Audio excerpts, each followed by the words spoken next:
प्रिय बालक जी, स्वागत है आप सभी की गुरुकुल आश्रम के इस प्यारे से यूट्यूब चैनल पर। और आप हैं क्लास 9 के मेरे प्यारे प्यारे से बच्चे। आप बिहार बोर्ड से हैं और आज हम लोग साइंस का बायोलॉजी जो होता है, जीव विज्ञान जो होता है, इसके हम चैप्टर 1 आज करेंगे और वन शॉट कवर करेंगे विद आपको नोट्स के साथ में ये लेक्चर मिल जाएगा। नोट्स के लिए आप खुद से वीडियो को पॉज करके भी नोट्स बना सकते हैं, या ये पूरा आपको पीडीएफ चाहिए तो आपको टेलीग्राम पे मिल जाएगा, तो आप टेलीग्राम चैनल से जरूर जुड़िएगा। तो चैप्टर का नाम है बच्चा जी आपका पहला, जो कोशिका चैप्टर पढ़ते हैं, जीवन की मूलभूत इकाई जो चैप्टर है उसको हम पढ़ेंगे। चैप्टर शुरू करने से पहले हम कुछ आवश्यक निर्देश बता देते हैं आपको। देखिए, पहले आप क्लास 8 से आए हैं क्लास 9 में, 2-3 चीज़ें आपकी बदलेंगी यहाँ पर। एक तो बदलेगा आपका सिलेबस, जो थोड़ा सा अपग्रेड हो जाएगा। मतलब क्लास 8 में क्या था, छोटी सी चैप्टर थी, आप उसको आराम से पढ़ते जा रहे थे, कोई ज़्यादा समस्या थी नहीं। लेकिन यहाँ पे जो चैप्टर बनेगा आपका, जो भी साइंस के अंतर्गत आएंगे, 3 आपको नोटबुक बनाने होंगे। A4 साइज का एक मोटा सा कॉपी ले लीजिएगा, 3 ले लीजिएगा, एक जीव विज्ञान के लिए, एक रसायन विज्ञान के लिए, एक भौतिक विज्ञान के लिए। तो हम साइंस में आज हम लोग ये जो चैप्टर है अपना जीव विज्ञान करेंगे। केमिस्ट्री और फिजिक्स के लेक्चर आप प्ले लिस्ट में जाइएगा तो वहाँ पढ़ा हुआ है। आपको मैं बता दूं कैसे पढ़ना होगा अपने चैनल पे। तो आप पहले आप यूट्यूब पर जाइएगा। जो बच्चे नए होंगे उनके लिए मैं प्ले लिस्ट बताता हूँ, ताकि मेरे ऑफलाइन के बच्चे जो पढ़ रहे हैं और क्या क्या पढ़ लिए हैं, थोड़ा सा हम इंतज़ार इसका भी कर रहे हैं कि अपना ये पेपर भी हो जाए आप लोग का। इसी मंथ में पेपर होने वाला है।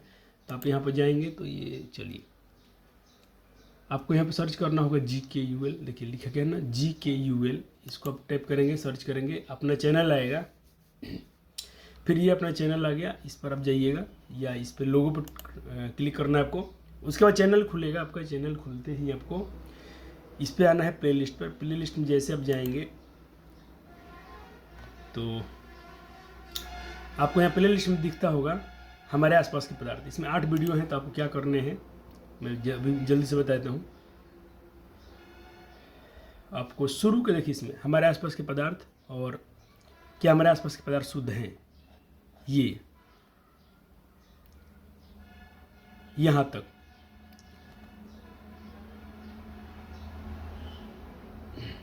हो गया। आपके 2 चैप्टर यहाँ से कर लेने हैं। यहाँ से एक चैप्टर ये कि हमारे आसपास के पदार्थ शुद्ध हैं, एक, और ये 2 हो गया। 3 लेक्चर इसमें आएंगे कि हमारे आसपास के पदार्थ शुद्ध हैं, और उसमें 4, 7 लेक्चर हो गया। और एक जो है 8 हो गया ना, हाँ, 4 इसमें है, 4 इसमें है, 4 उसमें है। तो 2 लेक्चर इसमें खत्म हो जाएंगे, ठीक है। अगर एटम यहाँ जाएंगे तो सिर्फ नोट्स मिलेगा, तो इसको छोड़ दिए। 2 चैप्टर बना लीजिए आप। चैप्टर 8 लेक्चर है ना इसमें, दिख रहा है आपको 8 जो लेक्चर यहाँ से खत्म करना है। फिर बैक में जा रहा हूँ थोड़ा सा आपको ये दिखाने के लिए। फिर जैसे बैक जाएंगे तो आप प्ले लिस्ट में जाइएगा तो आपको अब इसका दिखाता हूँ। अब फिजिक्स में क्या करना है आपको, बायो तो शुरू करना है मुझे, लेकिन थोड़ा फिजिक्स का बता दें हमको। फिजिक्स क्लास 9 लिखा होगा, जिसमें आपको यहाँ पर देखिएगा फिजिक्स क्लास 9, इसमें आपको 9 वीडियो दिख रहा है। तो आपको पूरा बिल्कुल जल्दी में नहीं कर देना, आपको आराम से, आपके पास समय रहेगा, धीरे धीरे, लेकिन आपको यहीं से करना है, ये बता रहा हूँ। तो यहाँ से आपको देखिए मोशन चैप्टर और लॉ ऑफ मोशन दूसरा चैप्टर, और गुरुत्वाकर्षण और वर्क एंड एनर्जी और साउंड, इतने चैप्टर हैं। इसके नोट्स यहाँ पर हैं, तो आप लेक्चर भी हैं तो इसको आप यहाँ से कर लीजिएगा तो हो गया। आइए हम शुरू करते हैं आज के लेक्चर जो हम लोग पढ़ने आए हैं। सेल बायोलॉजी के अंदर पढ़ेंगे, जीव विज्ञान के अंदर। जीव विज्ञान भी सेक्शन में बटा होता है, बॉटनी और जूलॉजी के अंतर्गत। आपको उसको भी यहाँ नहीं मेंशन करना है, इसे जूलॉजी क्या है, बॉटनी क्या है। आपको सिर्फ अभी ये फोकस रखना है कि हम जीव विज्ञान पढ़ रहे हैं। चलिए, तो पहले चैप्टर अपना चैप्टर हमें चाहिए कोशिका, सेल। और सेल क्या है, जीवन की मूलभूत संरचनात्मक इकाई है, ठीक। तो इसको डिफाइन ऐसे कर सकते हैं, cell is the basic structure and functional unit of life. कोशिका जीवन की मूलभूत संरचनात्मक और क्रियात्मक इकाई होती है, किसी भी जीवन की। हमारे जीवन के लीजिए, एनिमल, प्लांट्स, कुछ भी ले लें, एवरीथिंग, हर उसके जो लाइफ है उसका एक सेल से बना है।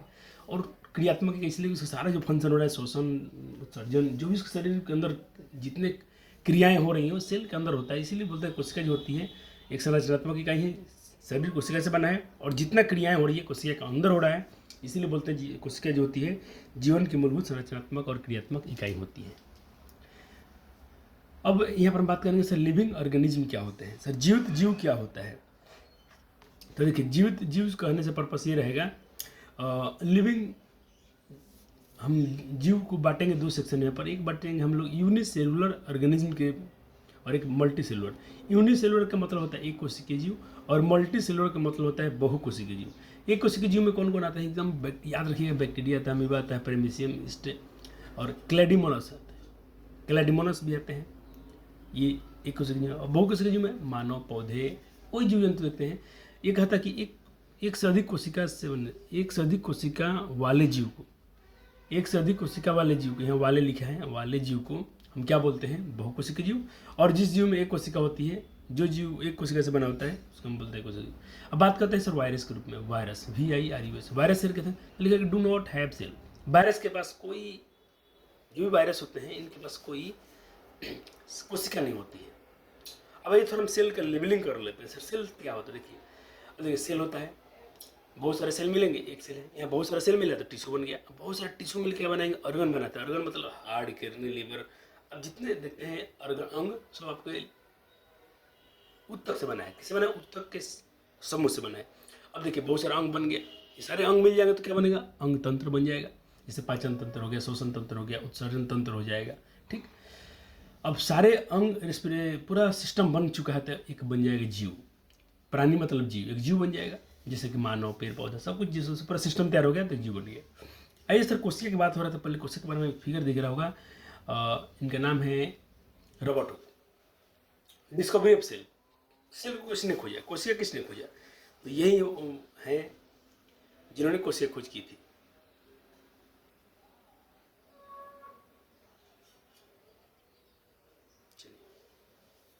तो आप उनके फिगर देख चुके हैं। कोशिका खोज किए थे रॉबर्ट हुक ने 1665 में। ये सेल शब्द उन्होंने पहली बार दिया था कि सेल मतलब कोशिका, कोशिका शब्द उन्होंने दिया था। रॉबर्ट हुक ने जिन कोशिकाओं पर कार्य किया सारे कोशिकाओं डेड सेल थे। जो कोशिका खोए थे, असल कहाँ खोए थे, पेड़ था, जो ओक ट्री जिसको बोलते हैं, ओक ट्री था। इसके जब यहाँ पर छिलके निकाल के उसको जो अपने खुद से माइक्रोस्कोप बनाया था उससे देखे तो उनको मधुमक्खी, आप देखे जब मधुमक्खी उड़ जाती है छत्ता से, देखना छत्ता में उसको छोटे छोटे छिद दिखाई देते हैं, कमरा जैसा। इसी कमरे को उन्होंने बोल दिया सेल है। हो गया, आप इनको याद रखना है।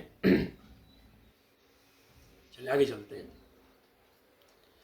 अब सेल शब्द की उत्पत्ति एक लैटिन भाषा से हुई, इसका नाम होता है सेलुला, जिसका अर्थ होता है कोठरिया। बहुत चैम्बर उनको दिखाई दिए थे मधुमक्खी छत्ते में, उस सारे वो तरीके जो छाल देखे माइक्रोस्कोप से देखे थे, माइक्रोस्कोप खुद से बनाया गया था उनके द्वारा, उसमें देखे थे तो उनको छोटे छोटे कोठरियाँ, बहुत सारे कोठरी दिखाई दी थी मधुमक्खी छत्ते से। सारे चैम्बर को उन्होंने सेल बोल दिया।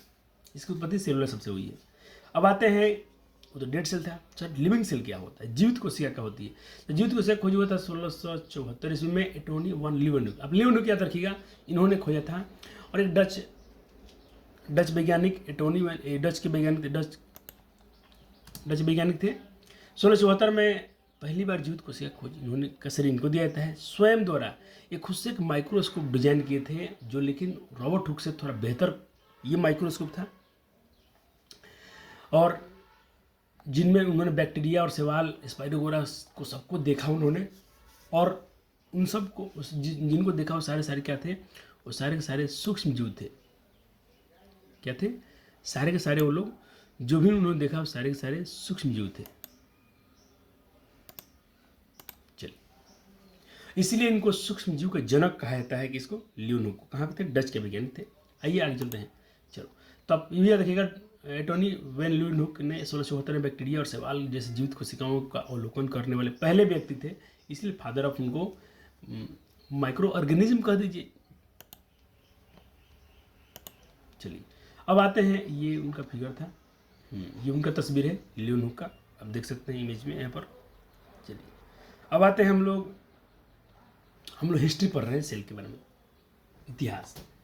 अब 1837 में आते हैं, स्कॉटिश के वनस्पति वैज्ञानिक थे जिन्होंने नाभिक का खोज किया था। नाभिक बच्चा जी कहीं कहीं आपको केंद्रक मिल जाएगा, तो टेंशन मत लेना। देखिए यहाँ पर नाभिक लिखा है ना, इसको हम यहाँ पर केंद्रक भी बोल सकते हैं। आइए थोड़ा सा इसको, ये नाभिक को आप लोग केंद्रक भी कह सकते हैं इसको। इंग्लिश में हम लोग न्यूक्लियस कहते हैं। क्या कहते हैं बच्चे जी?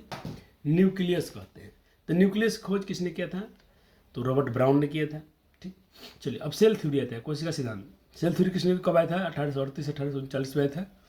दो वैज्ञानिक थे, एक थे स्लीडन, देखिए एक तो याद रखिएगा स्लीडन और स्वान, दो वैज्ञानिक थे। हाँ,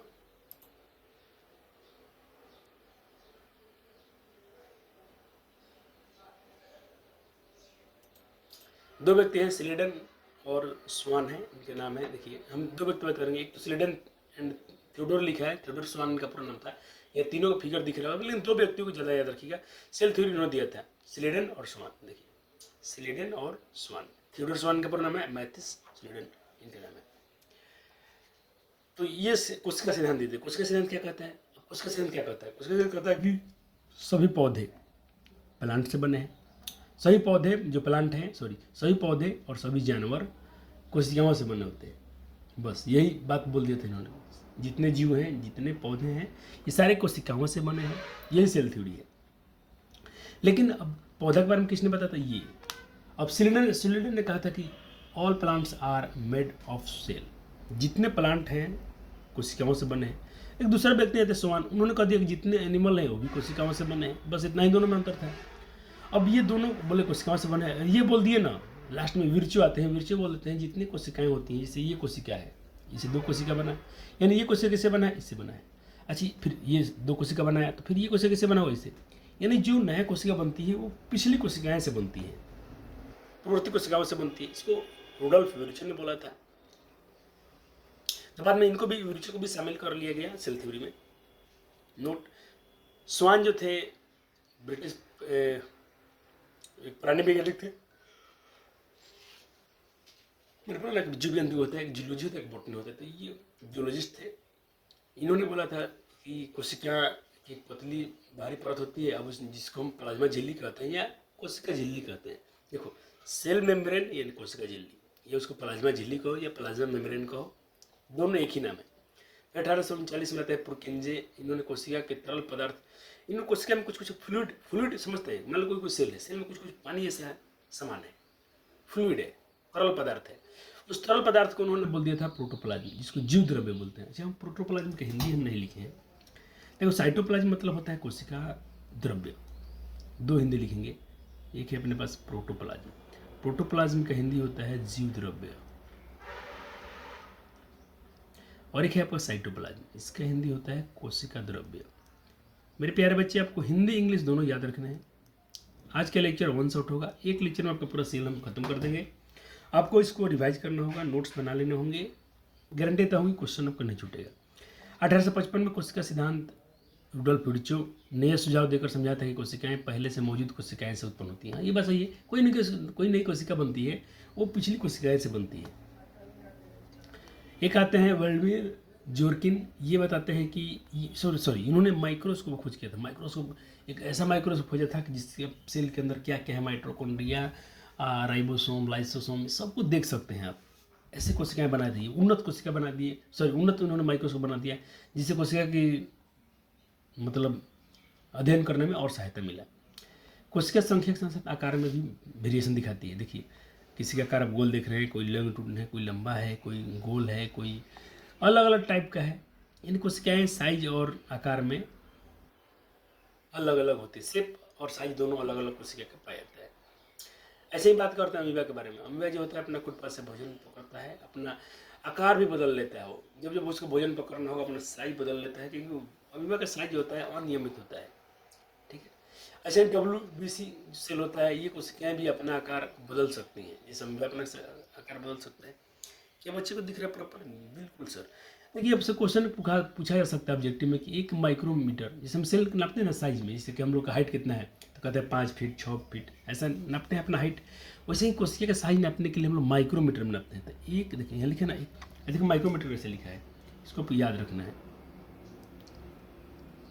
ये पेपर में आया हुआ है, ये माइक्रो का साइन है, ये मीटर। एक माइक्रोमीटर जो होता है 10 के पावर -6 मीटर होता है, आपको याद रखना है। ठीक है, चलिए सर,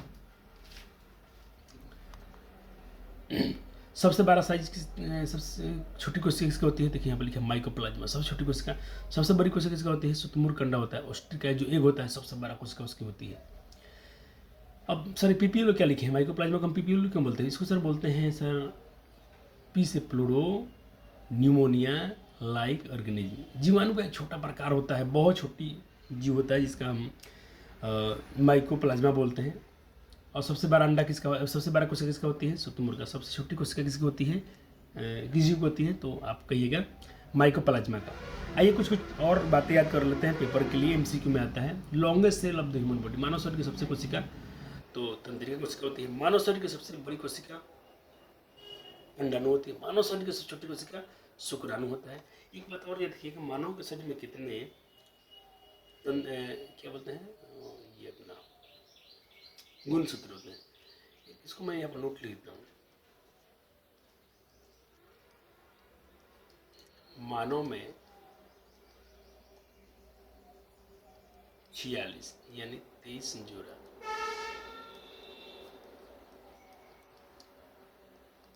गुणसूत्र पाए जाते हैं। ठीक, और 22 हाँ 23 जोड़ा हो गया गुणसूत्र। गुणसूत्र को हम क्रोमोसोम बोलते हैं। ये भी इसके बारे में और अभी आगे चैप्टर में पढ़ेंगे। क्रोमोसोम पाए जाते हैं, आपको याद रखना है, एमसीक्यू के लिए आ जाता है। चलिए अब कहते सर ये कोशिका बना किससे है? मानव ये कोशिका बना किससे है? देखिए कोशिका बनी होती है, पहले उसका जो पार्ट होता है, जैसे ये कोई सेल दिख रहा है आपको, इसके सबसे जो बाहरी परत दिख रहा है, इस बाहरी परत को हम बोलते हैं प्लाज्मा झिल्ली। उसके अंदर आपको दिख रहा है गोल सेंटर पार्ट, जिसको हम न्यूक्लियस बोल रहे हैं। न्यूक्लियस के अंदर सर आपको डीएनए दिख रहा है। डीएनए का पूरा नाम होता है डीऑक्सी राइबो न्यूक्लिक एसिड। देखिए deoxy ribo nucleic acid DNA का पूरा नाम होता है। अब सर इसमें क्या क्या दिख रहा है आपको? छोटे छोटे पार्ट दिख रहे हैं, जिसको साइटोप्लाज्म बोल रहे हैं, उसके अंदर अभी बोल रहे हैं सर। इसमें आपको ये डीएनए दिख रहा है, ये न्यूक्लियस दिख रहा है, और इसमें ये आ रही बहुत सारे अंग दिख रहे हैं, सेल ऑर्गेनेल। आपको इसको पढ़ाया जाएगा। साइटोप्लाज्म जो बना है दो चीज़ों से बना है, एक तो साइटोसोल से बना हुआ है और एक साइटोसोल, उसमें कुछ ऑर्गन होते हैं, सेल ऑर्गेनेल। सेल ऑर्गेनेल और साइटोसोल मिलकर बनाते हैं साइटोप्लाज्म। ठीक है, साइटोसोल कोशिका द्रव का वह भाग होता है जो किसी उसके अंग जैसे माइटोकॉन्ड्रिया न्यूक्लियस के अंदर नहीं होता है। ये मुख्य रूप से पानी बोले तो यहाँ पर तरल कह सकते हैं, तरल से बना होता है। पानी लिखिए ना, आप पानी को फ्लूइड बोल सकते हैं, तरल। अरे बाबा ये क्या लगे? तो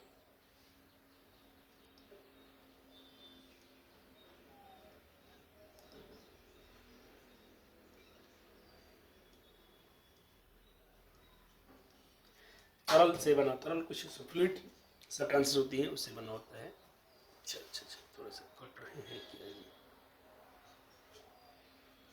चलिए अब ठीक है।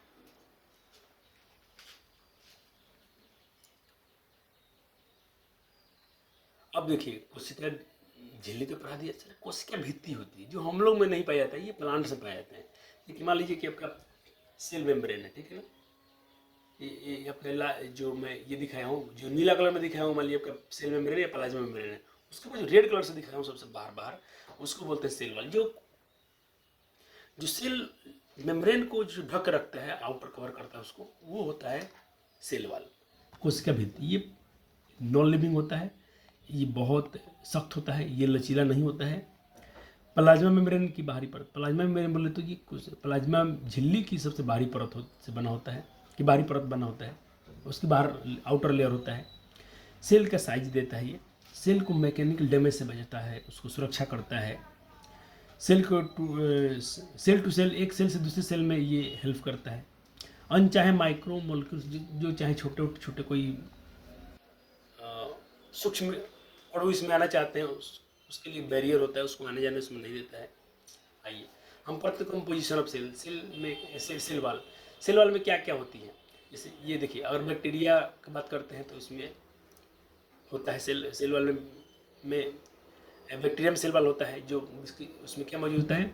पेप्टी डोग्लाइकन उसमें पाया जाता है। फंजाई में भी सेल वाल होते हैं, जो काइटिन से बना होता है। प्लांट्स में भी होते हैं जो सेलुलोज से, प्लांट में भी सेल वॉल होता है जो सेलुलोज से बना होता है। बहुत बार ये इंपॉर्टेंट है आपके पेपर के लिए, ये वाला पार्ट याद रखें, आएगा एग्जाम में आता है आपसे, ये वाला पूछ लेता है। हम लोग में सेल वॉल एब्सेंट होता है, वायरस में भी एब्सेंट होता है, नहीं पाया जाता है। चलिए सेल मेम्ब्रेन की बात कर लेते हैं, या कोशिका झिल्ली जिसको या प्लाज्मा झिल्ली कहो, या कुछ सेल वॉल की सेल का सबसे बाहरी परत होता है, ठीक है, जो सेल के घटक और पर्यावरण से उनको अलग करती है। प्लाज्मा झिल्ली फ्लेक्सिबल होती है ना, लचीली होती है। ये भी बहुत बार, इसको मैं थोड़ा सा बोल्ड तो किया हूँ, बोल्ड के साथ साथ इसको मैं थोड़ा एक येलो कलर इसको देता हूँ या ग्रीन देता हूँ, ग्रीन सिग्नल याद रखना। बहुत बार पूछा गया कि प्लाज्मा झिल्ली किससे बनी है, तो आप बिल्कुल बताएंगे लिपिड और प्रोटीन से बनी होती है। एक भी क्वेश्चन अपने नोट से बाहर नहीं जाएगा। सर क्या हमको इसके बाद कोई बुक लेना पड़ेगा? जरूरत नहीं पड़ेगा, आप एनसीईआरटी ऑनलाइन जाके परचेस उसको पढ़ सकते हैं। है तो अच्छी बात है, हम तो प्रेफर करेंगे कि भाई आप एनसीईआरटी रखिए, अदर बुक आपको जरूरत नहीं पड़ेगा। सफिशियंट आपको नोट्स प्रोवाइड किया जाएगा। वीडियो को आप लाइक और शेयर जरूर कर दीजिएगा। आइए ना एक बात कर लेते हैं सर, जैसे कोशिका झिल्ली की बात हम कर ही रहे थे, तो उसमें देखेंगे आप जैसे इसमें एक चीज़ पढ़ने वाले हैं फॉस्फोलिपिड और फॉस्फोलिपिड के बारे में। आपने पढ़ा कि उसमें सर लिपिड से बनी होती है प्रोटीन से। तो ये लिपिड जो होते हैं ना, दो प्रकार के इसमें पढ़ेंगे हम। देखिए जैसे आप मान लीजिए कि यहाँ देख रहे हैं ऊपर और नीचे, ऊपर नीचे आप देख रहे हैं लिपिड है। इस लिपिड को हम दो लेयर में, तो इसको बोलते हैं फॉस्फोलिपिड, बाई लेयर्स होता है इसमें। अब लिपिड एक इसमें से बाहर निकालेंगे, जैसे मान लीजिए कोई एक लिपिड है ये वाला, इसको मैं बाहर निकाल के देख रहा हूँ, तो ऊपर इसका गोल दिख रहा है जिसके हेड बोलते हैं, और उसमें देख रहे हैं आपको ये छर्रा छर्रा दिख रहा है इसके पूंछ, तो उसमें दो टेल होते हैं। तो देखिए, और ये दो एक ऊपर होता है एक नीचे होता है, एक ऊपर एक नीचे, एक ऊपर एक नीचे, इसीलिए इसको बोलते हैं फॉस्फोलिपिड। लिपिड जो होते हैं बाई लेयर में होते हैं।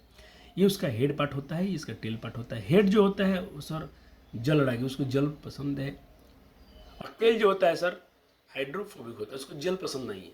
यानी उसका जो मुंडी होता है लिपिड का, उसको वाटर पसंद होता है, ये वाटर के लिए प्यार करता है, और इसके ये वाटर से दूर भागता है इसका पुछवा, ठीक है। बात करते हैं कि cell membrane also process protein and carbohydrate. जो सेल मेम्ब्रेन होती है उसके झिल्ली प्रोटीन और कार्बोहाइड्रेट उसमें पाते हैं, और प्रोटीन उसमें कैसे कैसे होता है ये उसको देख लिया जाए। इसे आपको सेल मेम्ब्रेन दिख रहा है, उसके अंदर आपको देखिए हमें प्रोटीन धंसा हुआ है। सेल मेम्ब्रेन में कहीं कहीं पर धंसे होते हैं प्रोटीन, और ये आपको दिख रहा है लिपिड है। ये क्या है? लिपिड है। ये लिपिड लिपिड लिपिड में ग्रीन दिख रहा है, ग्रीन पार्ट, ये क्या है आपका प्रोटीन है। क्या प्रोटीन? और प्रोटीन ये दो भाग से हो सकते हैं। एक प्रोटीन यहाँ पर है बीच में, और एक प्रोटीन यहाँ पर है सरफेस पर है। तो एक सरफेस पर होता है और एक बीच में धंसा होता है। एक को हम बोलते हैं परिधीय प्रोटीन। क्या बोलते हैं? परिधीय प्रोटीन। ये प्रोटीन सतह पर उसके झिल्ली की सतह पर अंदर या बाहर की तरफ होता है, या तो अंदर होगा या तो बाहर की तरफ, ढीले जुड़े होते हैं। ये लिपिड परत के भीतर नहीं धंसे होते हैं, यानी इसकी बात चल रहा है इसकी। अब देखिए, अब हम एक दूसरा प्रोटीन बोलते हैं जिसको परिधीय प्रोटीन बोलते हैं, पेरिफेरल प्रोटीन्स। देखिए यहाँ पर, सॉरी ये वाला है ऊपर है, ये वाला ऊपर है, एकदम ऊपर सतह पर चिपका रहेगा। कह रहा है कि ये प्रोटीन सतह पर यहाँ पर लिखा रहेगा। पहले तो ये वाला पढ़ लेते हैं, सॉरी ये अभिन्न प्रोटीन, हम गलत पढ़ लिए। एक होता है अपना अभिन्न प्रोटीन, इसका साइज थोड़ा बढ़ा दीजिएगा, छोटा दिख रहा है, को छोटा दिख रहा है क्या बच्चे को? थोड़ा मैं इसका साइज बड़ा कर देता हूँ।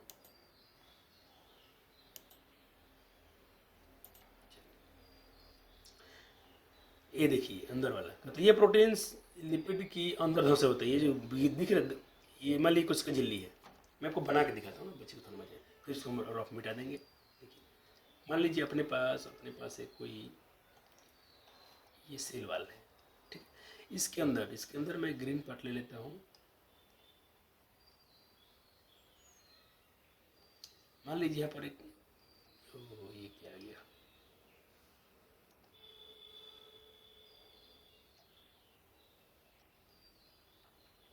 ये भरा हुआ है, एक धंसा हुआ है। ये प्रोटीन क्या है?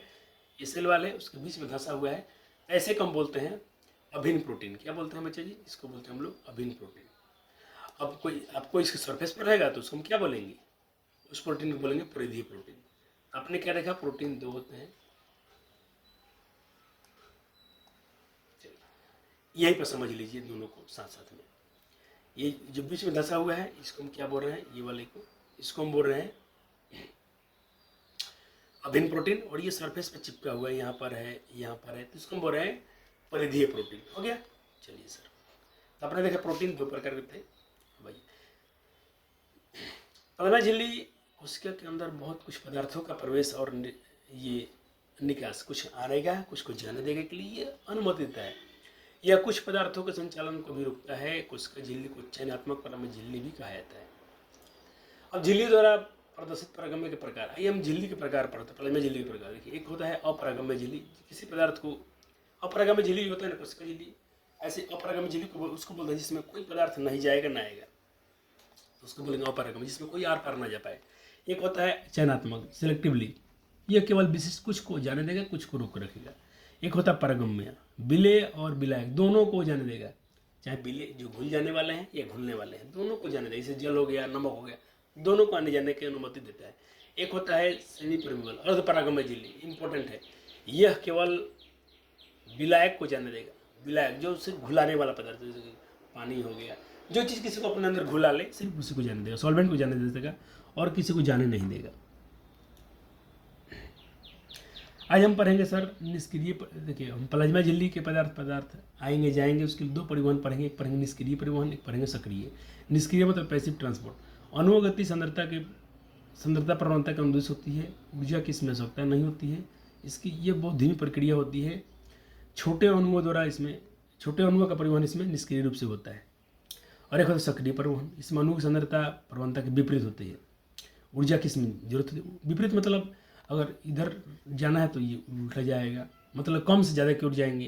ठीक, इसमें बहुत फास्ट प्रक्रिया होती है। इसमें बड़े अणु का भी परिवहन सक्रिय रूप से होता है। इसमें बड़े अणु का होता है, इसमें ये पेपर में नहीं आता है लेकिन आपको टॉपिक समझना पड़ेगा। आइए हम दो चीज़ की बात कर रहे थे, विसरण और परासरण किसमें आता है। निष्क्रिय परिवहन जो होता है पैसिव ट्रांसपोर्ट, इसमें दो चीज़ पढ़ना है, एक विसरण एक परासरण, बहुत इंपॉर्टेंट, ये परीक्षा में बहुत बार आया हुआ है। विसरण क्या है? विसरण है कि सर ठोस पदार्थ जैसे कि ठोस द्रव गैस की उच्च सांद्रता से निम्न सांद्रता की तरफ गति करने वाले कण को हम विसरण कहते हैं। ये दो प्रकार का होता है, एक सामान्य विसरण, एक होता है सुकृत विसरण। देखिए, अगर कहने का मतलब यहाँ पार्टिकल ज़्यादा है अंदर गया तो इसको बोलेंगे सामान्य, सिंपल डिफ्यूजन है। लेकिन एक ऐसा कोई सिर्फ एक ही जगह से, मतलब यहाँ बहुत सारे पार्टिकल है, इसको अंदर जाना है लेकिन सिर्फ एक मार्ग से जाना है, एक दिशा, कोई यहाँ पर एक मार्ग खुला हुआ है, सिर्फ इसी रास्ते से जा सकते हैं, इसको बोलते हैं सुकृत विसरण। सिंपल डिफ्यूजन और सुकृत विसरण दोनों का डिफिनेशन यहाँ पर दिया गया, पढ़ लेना है आपको। विसरण कोशिकाओं के बीच गैसों का आदान प्रदान करने में कोशिका और थोड़ा यहाँ पर गैप देना है, कोशिका और उसके बाहरी वातावरण को भी वातावरण में एक अहम भूमिका निभाती है। और प्रसरण क्या है? प्रसरण कहता है कि उच्च जल सांद्रता वाले क्षेत्र से, इसमें ये हमेशा विलायक में होता है, और ये विसरण तीनों में होता है। ठोस द्रव गैस में ये सिर्फ होता है विलायक में होता है, बिलियन, इससे बिलियन में होता है। अगर ज़्यादा पार्टिकल है, बाहर है, पानी अंदर कम है तो प्लाज्मा झिल्ली के अंदर पानी आएगा तो इसको अंतःप्रसन बोलते हैं। इस पर सेल के अंदर पानी आता है, इधर पानी कम है तो सेल से कुछ पानी बाहर निकल जाएगा तो इसको बाह्य प्रसन बोलते हैं। तो एक एंडोस्मोसिस, एक होता है एक्सोस्मोसिस, दो पर, तो दोनों में अंतर भी आपको यहाँ पर पेपर में आया तो कर लेना है। अंतःप्रसरण और बाह्य प्रसन में क्या अंतर होता है, ठीक है।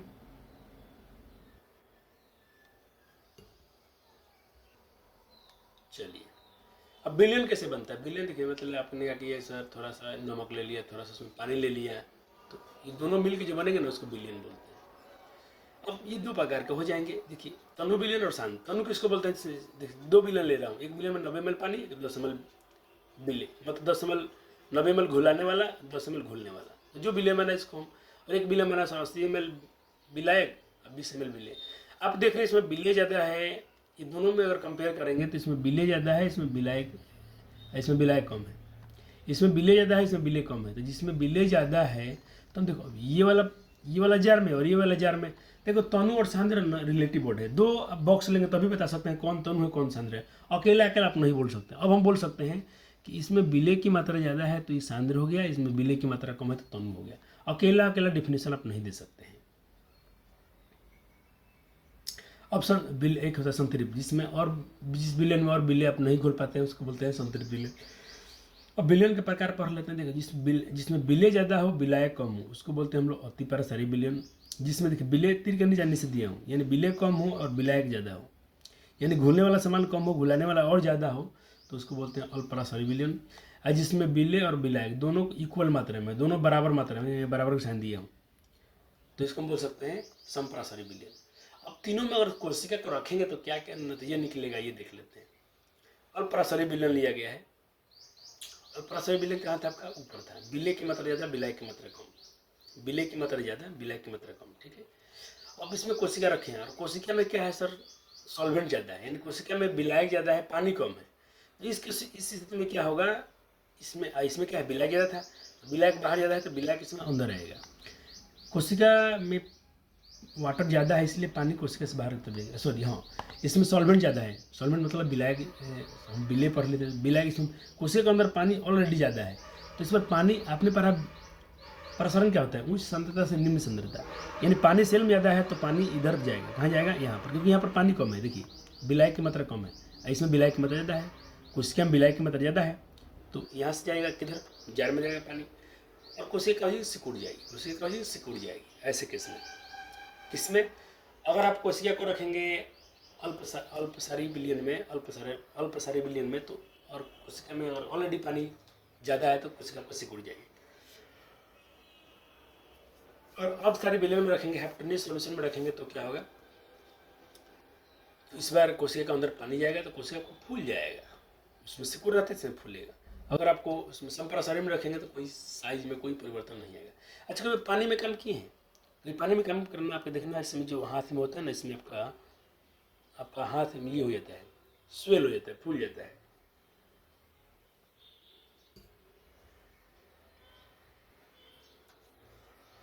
चलिए अब याद रखना आपको, एक कोशिकीय जो होते हैं मीठे जल में, मीठे जल बोलते क्या बोलते हैं इसको? फ्रेश वाटर में अधिकांश पादप कोशिकाएं प्रसारण माध्यम से पानी ग्रहण करती हैं। प्रसारण इस प्रकार के गैसों का आदान प्रदान में विसरण महत्वपूर्ण है। पौधों की जड़ द्वारा जल का अवशोषण भी कोशिका के जीवन में जल के विसरण का एक उदाहरण है। आइए प्लाज्मोलाइसिस पढ़ लेते हैं। क्या है प्लाज्मोलाइसिस? क्या है? देखिए, जब कोई जीवित पौधा का कोशिका प्रसारण के जरिए अपना पानी खो देता है, पानी अपना लॉस करता है, तो कोशिका के अंदर का हिस्सा भित्ति सिकुड़ जाती है। इस घटना को प्लाज्मोलाइसिस कहते हैं। द्रव्य कुंचन, ये जीव, हाँ वो द्रव्य कुंचन से रहेगा, प्लाज्मोलाइसिस कहते हैं।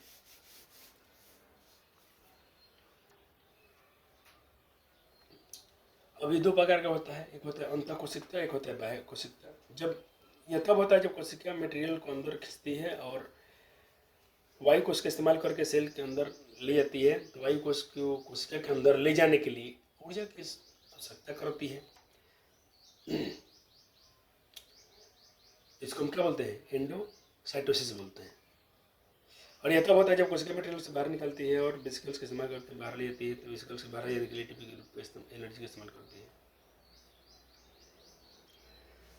अब आइए हम पढ़ लेते हैं केंद्रक न्यूक्लियस के बारे में, जिसको रॉबर्ट ब्राउन ने खोजा था।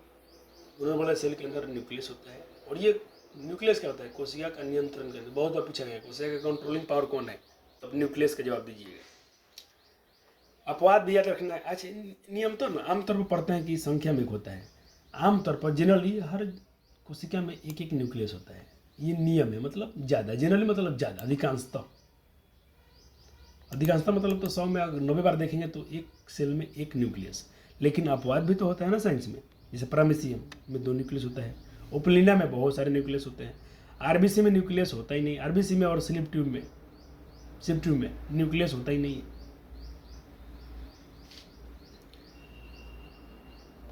अब देखिए न्यूक्लियस जैसे पढ़ते हैं तो न्यूक्लियस के 2 पार्ट होते हैं उसके। देखिए ये कोई न्यूक्लियस है तो उसके बाहर के परत, अंदर के परत, ठीक है। तो इसको बोलेंगे बाह्य केंद्रक झिल्ली, इसको बोलेंगे अंतः केंद्रक झिल्ली। और उसके अंदर कुछ ऐसा कुछ मटेरियल भरा हुआ है, इसको बोलते हैं पेरी न्यूक्लियर स्पेस, जहाँ पर ये खाली जगह है, ठीक। और इसमें कुछ कुंडली ये दिख रहा है, इसको आप बोलते हैं ये केंद्रक द्रव्य है इसमें है, ठीक है। ये बीच में आपको न्यूक्लियस दिख रहा है, केंद्रक दिख रहा है। फिर इसमें आप देख रहे हैं गैप है, इसमें कुछ पदार्थ जा भी सकता है, इसमें से पदार्थ कुछ आ भी सकता है इस छेद से। ये कुंडली इस आकार देखिए, इस कुंडली में संरचना को हम डीएनए बोल रहे हैं। धागे संरचना को हम केंद्रक वो होता है जहाँ पर राइबोसोम का संश्लेषण होता है। बहुत बार पूछा गया पेपर में कि राइबोसोम का संश्लेषण कहाँ होता है, तो जहाँ कहिएगा न्यूक्लियस में होता है, केंद्रक में होता है। अब हम पढ़ लेते हैं क्रोमेटिन के बारे में। क्रोमेटिन क्या होता है, इसका रंग सूत्र में बोलते हैं। डीएनए का उलझा, और डीएनए न्यूक्लियस के अंदर उलझा हुआ है तो उसको क्रोमेटिन बोलते हैं। और डीएनए, और यही डीएनए के अंदर, सॉरी, अगर न्यूक्लियस के अंदर यही क्रोमेटिन, यही जो धागा है ऐसा कुछ कॉइल्ड रूप में है तो इसको हम क्रोमोजोम बोलते हैं, गुणसूत्र बोलते हैं। तो डीएनए का बिखरा हुआ रूप क्रोमेटिन है, डीएनए का कुंडलित रूप क्रोमोजोम है। ये मानव में कितने पाए थे? मैंने बोला कि मानव में, आपको शुरू में बताया था कि मानव में जो गुणसूत्र होते हैं ये होते हैं 46। मानव में 46 होते हैं, जोड़ा में 23 पेयर होते हैं। जोड़ा में 23 जोड़ा और 46 गुणसूत्र मनुष्य में पाए जाते हैं। और इसमें दो पार्ट होता है, कि वो होता है 22 जोड़ा और एक सिंगल जोड़ा। तो उसके बारे में आपको बात पढ़ाएंगे। गुणसूत्र क्या है, जब धागा का एक रील प्रोटीन के अच्छे से लपेट कर एक ठोस गोला बना लेती है तो गुणसूत्र होता है। कोशिका विभाजन में केंद्रक की भूमिका बहुत रहती है। वह प्रक्रिया जिसके द्वारा कोशिका विभाजित होकर नई कोशिका बनाती है उसको हम कोशिका विभाजन कहते हैं। यह अनुवांशिक लक्षणों को एक पीढ़ी से दूसरी पक्ष में, अगर देखते हैं कि हम लोग माता पिता के समान कुछ दिखते हैं, यानी माता पिता से हमें कुछ ना कुछ अनुवांशिक पदार्थ मिला है जिसको हम डीएनए बोल रहे हैं। डीएनए क्या होता है, जब सेल डिवीजन हो रहा था कोशिका बट के हमारे में आ रही थी, कुछ पापा से 23 गुणसूत्र हमको पापा से मिला और माँ से मिला 46 गुणसूत्र मिला हमको। तो दोनों में से गुण आए हुए हैं। ये पीढ़ी से दूसरी पीढ़ी में लक्षण ले जाना में सहायता करती है। यह कोशिका परिपक्वता का महत्वपूर्ण भूमिका निभाता है। कोशिका की विभिन्न रासायनिक गतिविधियों को कंट्रोल करता है। डीएनए के बारे में थोड़ा सा पढ़ लीजिए। एक धारी संरचना है जो अनुवांशिक जानकारी का वहन करता है, माता पिता से एक संतान से दूसरे संतान के बीच में ले लेता है। क्रोमेटिन वो गुणसूत्र कुंडलित रूप। जीन क्या होता है, डीएनए की विशिष्ट अनुक्रम विशिष्ट प्रोटीन के लिए आवश्यक होती है, उसे जीन कहते हैं। जीनोम, इस जीव की सभी अनुवांशिक सामग्री जीनोम के नाभिक डीएनए, माइटोकॉन्ड्रिया डीएनए और क्लोरोप्लास्ट डीएनए, ये तीनों में शामिल होते हैं। आइए थोड़ा हम साइटोप्लाज्म के बारे में पढ़ लें, कोशिका द्रव्य के बारे में पढ़ लें।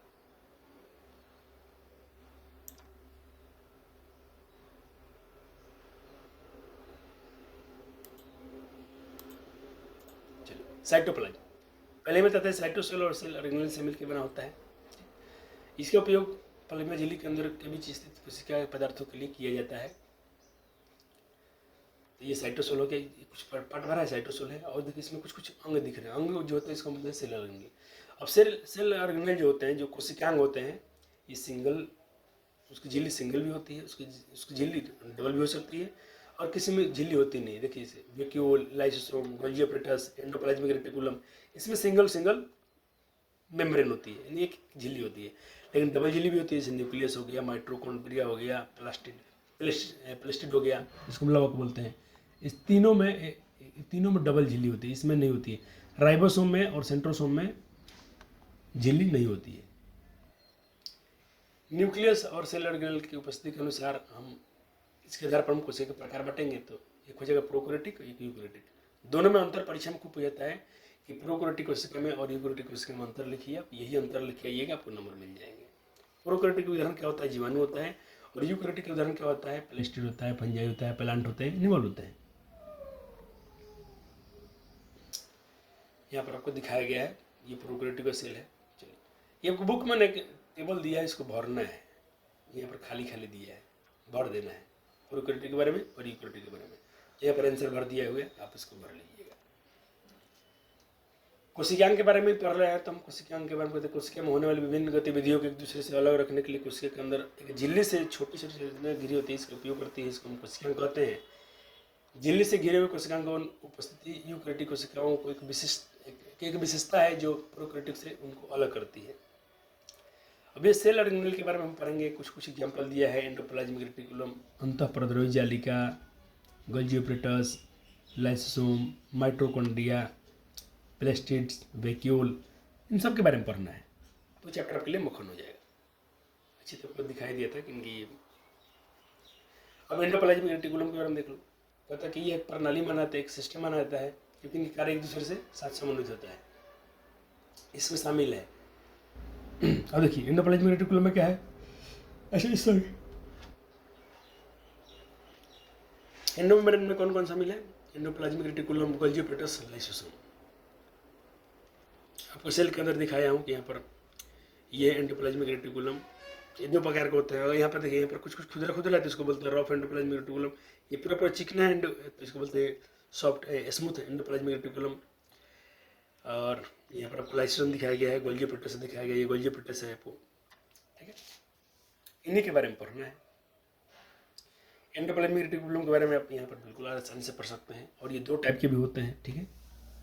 कतंदर द्रवी जालिका जो होती है से बंधी नलियों की चादर का एक बड़ा नेटवर्क होता है। यह लंबी नलिका या गोल या तो आयताकार, ये लंबा या गोल या आयताकार हो सकता है।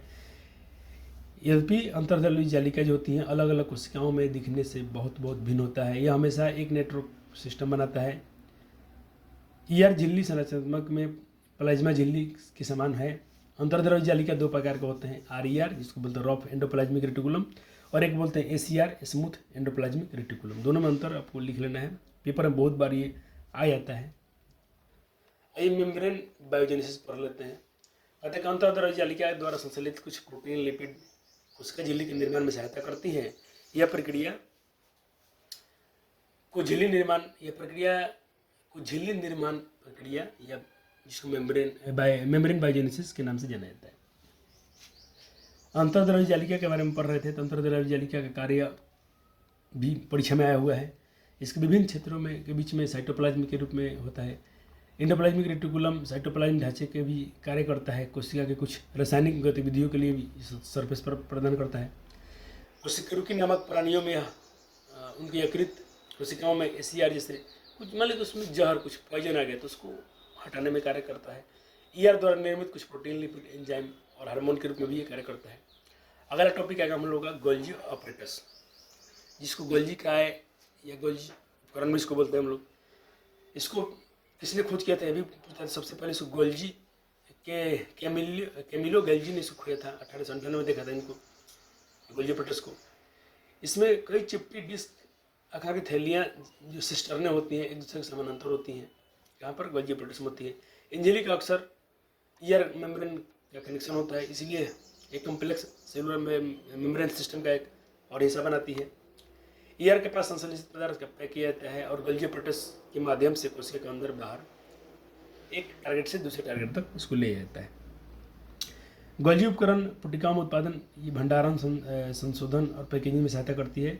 कुछ मामलों में गोल्जी ऑपरेटस तरल शर्करा, जटिल शर्करा का निर्माण भी हो सकता है। गोल्जी तंत्र में लाइसोसोम का भी निर्माण शामिल है। अब लाइसोसोम तो बन गया था, ये लाइसोसोम के बारे में पढ़ लेते हैं। लाइसोसोम क्या है, इसको लैन क्या है बोल रहे हैं हम लोग। लाइसोसोम झिल्ली से घिरे प्रोटीन थैली होती है जो पाचक एंजाइम से भरे होते हैं। लगभग हर प्रकार के हाइड्रोलिटिक एंजाइम से भरा होता है। यह आरईआर यह जो खुदरी अंतर्द्रव्य जालिका द्वारा बनाए जाते हैं। लाइसोसोम कोशिका का एक प्रकार का अवशिष्ट निपटान प्रणाली भी है। जितने उसमें मेटाबॉलिज्म जितना अवशिष्ट पदार्थ बनता है उसको निपटाती है। यह कोशिका को साफ रखने में मदद करती है। कोशिका के अंदर कोशिका किसी भी भारी पदार्थ को साथ साथ खराब हो चुके कोशिकाओं को भी पचा लेता है। कोशिका में प्रवेश करने वाली भारी पदार्थ जैसे बैक्टीरिया, भोजन, साथ पुराने अंगीय अंग लाइसोसोम में पहुंच जाते हैं।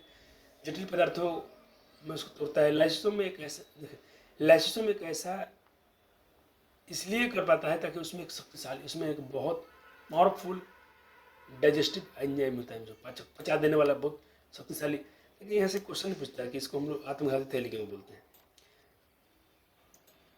इसमें शक्तिशाली पाचक एंजाइम होता है जो कार्बनिक पदार्थों को तोड़ने में सक्षम होता है। कभी कभी क्या होता है ना कि अगर कोशिका में कुछ गड़बड़ी हो गई तो लाइसोसोम क्या होता है, जो भी सेल उसका डैमेज हो गया तो उसमें जो एंजाइम होते हैं अपने ही कोशिका क्या होते हैं, अपनी कोशिका के पदार्थों को पचा लेते हैं। इसीलिए लाइसोसोम को हम लोग आत्मघाती थैली कहते हैं, बहुत सुसाइड बैग। कभी मान लीजिए सेल के अंदर कोई डैमेज हो गया, कोई क्षतिग्रस्त हो गया, उसके जो भी पार्टिकल जो भी इसमें कुछ मटेरियल होगा उसको पचा लेता है। जिसमें एंजाइम जो होते हैं लाइसोसोम में आपने क्या पढ़ा, उसमें शक्तिशाली एंजाइम होता है, पाचक एंजाइम, वही पचा लेता है। इसी उसको बोलते हैं हम लोग ये आत्मघाती थैली है। अब माइटोकॉन्ड्रिया, इसको हम सूत्रकणिका बोलते हैं। माइटोकॉन्ड्रिया में दोहरी झिल्ली पाई जाती है। बाहरी झिल्ली छिद्रित होती है और भीतरी झिल्ली बहुत वल्लित होती है जिसको क्रिस्टे कहते हैं। दोनों झिल्लियों अपने विशिष्ट एंजाइम अपना खुद के उनके पास एंजाइम होता है। और माइटोकॉन्ड्रिया का भी हम पावर हाउस भी कहते हैं, यानी बिजली घर बोलते हैं उसको, ठीक है। पावर हाउस बहुत परीक्षा पूछता है क्योंकि इसमें क्या होता है ना, इसमें एटी ऊर्जा बनता है। अब लवक के बारे में पढ़ना है, सभी पादप में होते हैं, जितना पेड़ पौधा देखते हैं उसमें लवक पाया जाता है। अब देखते हैं कि पौधा का पौधा हरा होता है, कोई थोड़ा पीले टाइप का होता है, कोई लाल टाइप का पत्ता होता है, ये कलरफुल क्यों होता है? उनमें प्लेस्टिड है। अब प्लेस्टिड को हम पढ़ेंगे दो प्रकार, प्लेस्टिड के प्रकार पढ़ेंगे। एक होता है क्लोरोप्लास्ट, क्रोमोप्लास्ट, ल्यूकोप्लास्ट। क्रोमोप्लास्ट में क्या होता है, हरे पौधे में होते हैं। और ल्यूकोप्लास्ट, इसमें क्रोमोप्लास्ट में क्या होता है, ये क्रोम इसमें क्या पाया जाता है, कैरोटीनाइड, कैरोटीनाइड, कैरोटीनाइड देखिए आपको, कैरोटीनाइड यहाँ में लिख दूँ क्या इसको लिखता हूँ।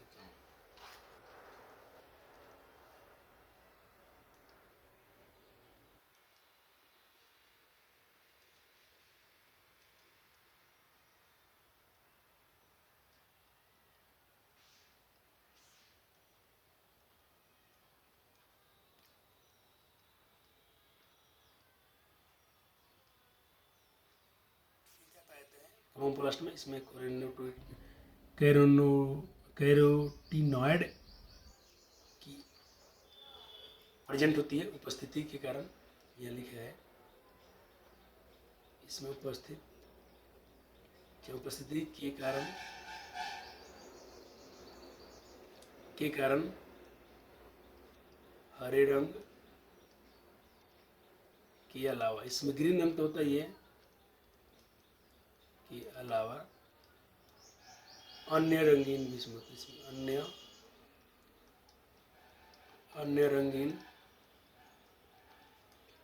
प्लेस्टिड, जिसको हम लौक बोलते हैं, अन्य लौक भी होते हैं, ठीक है। अब देखिए ल्यूकोप्लास्ट में क्या होता है, श्वेत रंगीन। और कोई पत्ता सफ़ेद है, उसमें कोई कलर नहीं है, तो उसमें कौन सा प्लेस्टिड है, तो बोल दिया ल्यूकोप्लास्ट। ल्यूकोप्लास्ट क्या करता है, ये भंडारण में, स्टोरेज में सहायता करता है। यहाँ पर डायग्राम है, डायग्राम भी आपको बना लेना है। हरित लौक बता दिया आपको, थोड़ी परत होती है इसमें, अंतरी परग में होती है। थैलोकाइड्स सी के ढेर की तरह व्यवस्थित होते हैं, जिसमें स्टोमा और गिरना होता है। ल्यूमेन थैलाकॉइड से घिरा होता है। प्रोटीन में कार्बोहाइड्रेट और संश्लेषण के लिए जिम्मेदार भी होता है, इसमें एंजाइम होते हैं। डीएनए और राइबोसोम इसमें मौजूद होते हैं। थैलाकॉइड झिल्लियों के में क्लोरोफिल वर्णक मौजूद होते हैं। रिक्तिका, जिसको राजधानी बोलते हैं, ये वैक्यूल्स बोलते हैं, इसके बारे में पढ़ना है।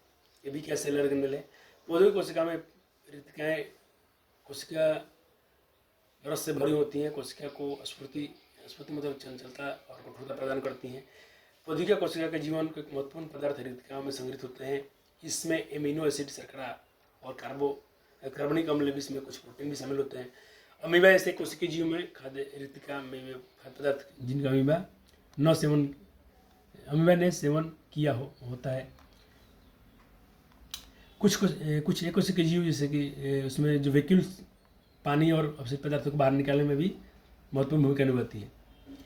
टोनोप्लास्ट संदेशा प्रवणता के विपरीत दिशा में आयनों का अन्य पदार्थों के परिवहन में रिक्तिका जो होती है सुगम बनाती है उसको। राइबोसोम के बारे में पढ़ना है। कहते हैं ये कोशिका झिल्ली रहित होती है, इसमें कोशिका झिल्ली नहीं होता है। प्रोटीन का संश्लेषण इसमें होता है। प्रोकैरियोटिक और यूकैरियोटिक दोनों कोशिका में ये होता है। प्रोकैरियोटिक में साइटोप्लाज्म होता है, यूकैरियोटिक कोशिकाएं में साइटोप्लाज्म से मुक्त होती हैं। इसमें खुरदरी सतह पर सजीव होती है। माइटोकॉन्ड्रिया में मैट्रिक्स और क्लोरोप्लास्ट स्टोमा पाया जाता है। अब हमको पढ़ना है पादप कोशिका और जंतु कोशिका में अंतर। इंपॉर्टेंट पॉइंट है, परीक्षा में बहुत बार आया, तो मैं सामने लिख दिया। पादप कोशिका में वैक्यूल्स होती हैं, सेल वाल होती है, इसमें नहीं होती है। इसका आकार आयताकार या निश्चित होता है, इसका आकार गोल या अनियमित होता है। इसमें क्लोरोप्लास्ट होता है, इसमें नहीं होता है। इसमें बड़ा वैक्यूल होता है, केंद्रीय राजधानी होती है, इसमें नहीं होता है। भोजन स्वयं बनाती है, भोजन के लिए निर्भर होती हैं। इसमें प्लास्टिड पाया जाता है, इसमें प्लास्टिड नहीं पाया जाता है। इतना आप लिखिएगा तो आपको नंबर मिल जाएगी। दोनों का डायग्राम देखिए, आपके एनसीईआरटी में दिया हुआ है।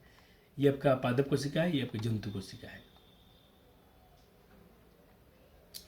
कोशिका विभाजन, इसको हम सेल डिवीजन कहते हैं। कोशिका में वृद्धि और पुरानी मृत और क्षतिग्रस्त कोशिकाओं को बदलने के लिए एक नए कोशिका का निर्माण होता है, जो आवश्यक युग्मों का निर्माण के लिए बनती है, उसको हम कोशिका विभाजन कहते हैं। जिस प्रक्रिया से नई कोशिका बनती है उसे हम कोशिका विभाजन कहते हैं। ये दो प्रकार से होती है, एक होती है माइटोसिस, एक होती है मियोसिस। यानी एक होता है समसूत्री विभाजन, एक होता है अर्धसूत्री विभाजन। समसूत्री में क्या होता है, मान लीजिए यहाँ पर 8 गुणसूत्र थे, तो इसमें भी 4 गुणसूत्र थे इस सेल में, तो इसमें भी 2 कोशिका बना, इसमें भी 4 गुणसूत्र आएगा, इसमें 4 कोण आएगा। इसमें क्या होता है, गुणसूत्र आधा होता है। अगर इसमें मान लीजिए 8 था तो इसमें 4 आएगा, चाहे मान लीजिए इसमें 6 था, 1 2 3 4 5 6, तो इसमें 3 आएगा, इसमें 3 आएगा, इसमें भी 3 आएगा, इसमें 3 आएगा। ये 2 चरण में होता है ये, और एक ही चरण में होता है। इसको आपको अच्छे से बना लेना है। बन गया। और दोनों के बारे में लिखा भी गया है, माइटोसिस के बारे में और म्यूसिस, यानी समसूत्री और अर्धसूत्री के बारे में लिख दिया गया है। आपको अच्छे से नोट्स बना लेने हैं। और ये आपका आखिरी टॉपिक था इस चैप्टर का। इसके बाद अब टिश्यू पढ़ने में आपको दिक्कत नहीं आएगा। फिर युग्मक बनता है, तो युग्मक बनने की प्रक्रिया को गैमेटोजेनेसिस कहते हैं। हमारे शरीर में गैमेट्स 2 प्रकार के होते हैं। एक होता है मेल गैमेट्स, जिसको हम स्पर्म बोलते हैं। एक महिला के पास होते हैं, जिसको हम बोलते हैं एक या ओवम बोलते हैं, जिसको हम कोशिका बोलते हैं। तो 2 गैमेट्स के बारे में डिटेल में पढ़िएगा। आइए कुछ सवाल के जवाब देख लिया जाए। कोशिका जीवन के आधारभूत, पहले सवाल है, कोशिका जीवन की संरचना इकाई क्यों कहा जाता है? आंसर के सामने प्रसारण आपको पहले पढ़ा दिया हूँ। सर आंसर क्वेश्चन करना है, यही बहुत जरूरी है। यहाँ से आपको ये जरूरी है पेपर के लिए। ऊपर क्या था, कॉन्सेप्ट क्लियर करने के लिए था, आपको आंसर रटना ना पड़े उसके लिए था। माइटोकॉन्ड्रिया को कोशिका का ऊर्जा घर क्यों कहते हैं, पावर हाउस क्यों कहते हैं? कि माइटोकॉन्ड्रिया में श्वसन के दौरान क्या होता है, ऊर्जा एटीपी संचित होता है। शरीर की विभिन्न जैविक प्रक्रिया के लिए बहुत यही ऊर्जा पर्याप्त होती है, इसीलिए कोशिका को हम लोग पावर हाउस भी कहते हैं। कोशिका प्रकार, किस प्रकार की कोशिका को प्रोकैरियोटिक बोलते हैं, आपको शुरू में पढ़ाया गया था। और किस प्रकार को यूकैरियोटिक बोलते हैं। आप कहेंगे ऐसी कोशिका जिसमें स्पष्ट रूप से केंद्रक झिल्ली से घिरे होते हैं, उसको आप लोग बोलते हैं यूकैरियोटिक। प्रोकैरियोटिक नहीं पाए जाते हैं, उसको बोलते हैं प्रोकैरियोटिक कोशिका कहते हैं। इसमें डीएनए पदार्थ कोशिका द्रव्य से बिखरा होता है। इसमें डीएनए मतलब ठीक से नहीं होता, अंगों का अभाव होता है। इसमें क्या बोलते हैं, सेल ऑर्गेनेल का भी अभाव होता है। लवक कितने प्रकार के होते हैं, अभी आपको पढ़ाया था, क्लोरोप्लास्ट और एक ल्यूकोप्लास्ट पढ़ाया था ना, उसी ये क्वेश्चन पूछा गया है। विसरण और प्रसरण में अंतर पूछा गया है, आप लिख सकते हैं। माइटोकॉन्ड्रिया के 2 कार्य बताइए, 2 कार्य भी लिख दीजिए। तो देखिए पहला कार्य ऊर्जा का उत्पादन, और दूसरा कार्य देखिए मैं 2 कार्य गिनवा रहा हूँ। एक तो यहाँ पर है, इसको दूर कर दिया जाए।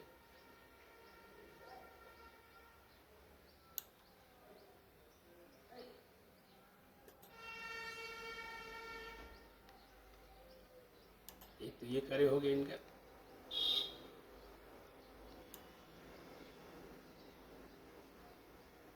और ये दूसरा कार्य हो गया। मैं थोड़ा कलर चेंज करेंगे, बच्चे को टॉपिक दिख जाएगा। कोशिका झिल्ली क्या है, या पदार्थों का परिवहन किस प्रकार, पदार्थ के परिवहन में एक ऐसी भूमिका निभाती है। तो कोशिका झिल्ली अपने प्रकार की, प्रत्येक कोशिका की बाहरी परत होती है, ठीक है। और इसमें अपने परत है कि इसमें चयनात्मक प्रकार में झिल्ली होती है, जो कुछ पदार्थों को जाने देती है, कुछ को नहीं जाने देती है। अभी अपना भोजन कैसे पकड़ता है, तो सीडोपोडिया से पकड़ता है, ठीक है। आप कहेंगे अभी अपना भोजन पदार्थ सीडोपोडिया की सहायता से पकड़ता है। इस प्रक्रिया को एंडोसाइटोसिस बोलते हैं। जब में आप किसी खाद्य पदार्थ के अपने संपर्क में आता है तो अपनी अस्थायी पैरों को फैलाकर चारों तरफ से घेर लेता है, वो इसके बाद उसको अपने वैक्यूल्स में लेता है, वहीं पर उसका पाचन भी कर लेता है। लाइसोसोम को 2 कार्य बताइए। तो कोशिका की सफाई करने में, और कोशिका जो कुछ चीज़ें क्षतिग्रस्त मर जाती हैं तो उसको भी पचा लेता है। यदि गोल्जी ऑपरेटर्स न हो तो कोशिका पर क्या प्रभाव पड़ेगा, ये पूछा गया है सवाल। तो आप कहेंगे गोल्जी ऑपरेटर्स न हो तो पैकेजिंग और पोषण में दोनों में प्रभाव पड़ेगा। यह अंतर्द्रव्य में बने पदार्थों का पैकेजिंग संचयन रुक जाएगी, और लाइसोसोम का निर्माण भी रुक जाएगा। कोशिका के अंदर और बाहर पदार्थों का सही तरीके से वितरण भी नहीं हो पाएगा। क्लोरोप्लास्ट की संरचना बनाना, तो ये क्लोरोप्लास्ट की संरचना है, और इसके बारे में थोड़ा सा लिखना है तो आप लिख दीजिएगा। पादप कोशिका में राजधानी का कार्य क्या है, वैक्यूल्स का क्या कार्य है। जंतु कोशिका का एक फिगर बनाना है तो बना दीजिएगा। इसके मुख्य भाग भी हैं। गुणसूत्र की संरचना बनाइए, तो ये क्रोमोसोम का बनाना है तब बना सकते हैं। और पूछा गया कि वैक्यूल से कार्य, फिर दोबारा पूछा गया, दोबारा भी लिख दिया। अब कहेंगे पादप में राजधानियों में बहुत बड़ा मात्रा में होता है, जिसके कार्य बहुत होते हैं। ये कोशिका में तरल दबाव को बनाए रखता है, कोशिका फूली हुई और सख्त बनाता है। भंडारण में भी, जैसे कि स्टोरेज अमीनो अम्ल शर्करा जो भी इनमें बनता है उसको ये स्टोरेज करता है। अपशिष्ट पदार्थों के निष्कासन में भी ये बहुत सहायता करता है। गोल्जी ऑपरेटर्स का कार्य पूछा गया है। तो इसको पहले तो कैमिलियो गोल्जी द्वारा खोजा गया था। ये पैकेजिंग करता है और पदार्थ का रूपांतरण शर्करा जटिल में भी करता है। लाइसोसोम के निर्माण में भी ये सहायता करता है। लाइसोसोम को कोशिका का आत्मघाती थैली क्यों कहते हैं? मैंने पहले पढ़ा था कि इसमें बहुत शक्तिशाली पाचक एंजाइम होता है। जैसे कोई कोशिका क्षतिग्रस्त होती है, मेटाबॉलिज्म में व्यवधान हो जाता है, तो ये क्या करता है, लाइसोसोम फट जाते हैं और इसमें पाचक एंजाइम जो होते हैं शक्ति अपनी कोशिका को पचा लेते हैं। इसीलिए इसको हम आत्मघाती थैली भी कहते हैं। कोशिका क्या है? तो कोशिका जीवन की सबसे छोटी संरचनात्मक और क्रियात्मक इकाई है। न्यूक्लियस का 2 कार्य लिखना है, लिख दीजिएगा। एंडोप्लाज्मिक रेटिकुलम का कार्य बताना है आपको, इसको भी कर दीजिएगा। मैंने बहुत सारे क्वेश्चन इकट्ठे किए हैं और ये पूरा आपका PYQ है। इससे शानदार लेक्चर कहीं यूट्यूब पर मिल जाएगा और इतने कम समय मिल जाएगा, तो हमसे बता दीजिएगा। वीडियो हमारे साथ भी आप शेयर कर सकते हैं। फिर आपको कैसे टेलीग्राम पर जुड़ना है अभी आपको जस्ट बताएंगे।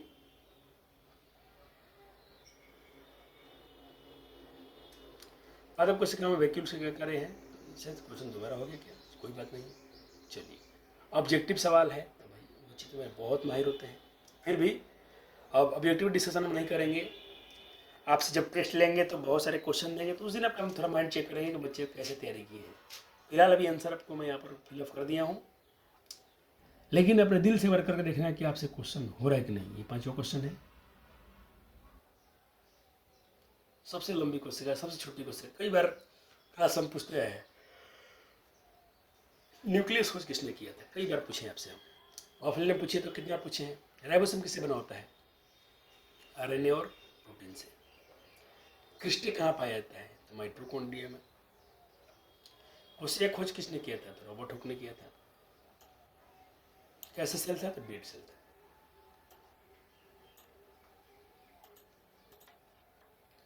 कोशिका का नियंत्रण केंद्र किसे कहते हैं? भाई आप न्यूक्लियस को बोलते हैं। किसको बोलते हैं? न्यूक्लियस। देखा, या इंग्लिश में न्यूक्लियस लिख दिया, हिंदी में। उसका नाम क्या होता है? केंद्रक होता है या नाभिक होता है। प्रोकैरियोटिक कोशिका में क्या नहीं होता है, क्या अनुपस्थित होता है बताइए तो? इसमें झिल्ली से घिरा नाभिक, इसमें न्यूक्लियस होता है। इसका नाभिक बिखरा हुआ होता है। किस अंग को कोशिका का पावर हाउस कहते हैं? तो माइटोकॉन्ड्रिया कहते हैं।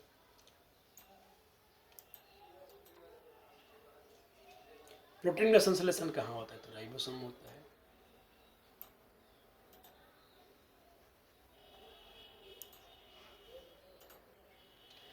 एक कोशिका वाले जीव को क्या कहते हैं? तो एक कोशिका जीव कहते हैं। इसमें कोई पूछने वाला है?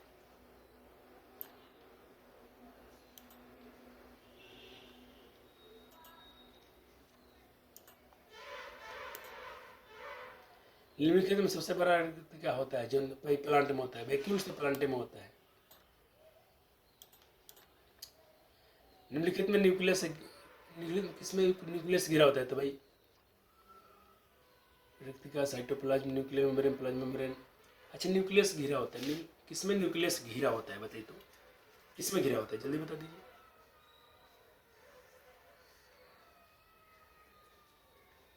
चलिए, इस सवाल में आपको होमवर्क मिलता हूँ, आप इसके आंसर करके बताइएगा।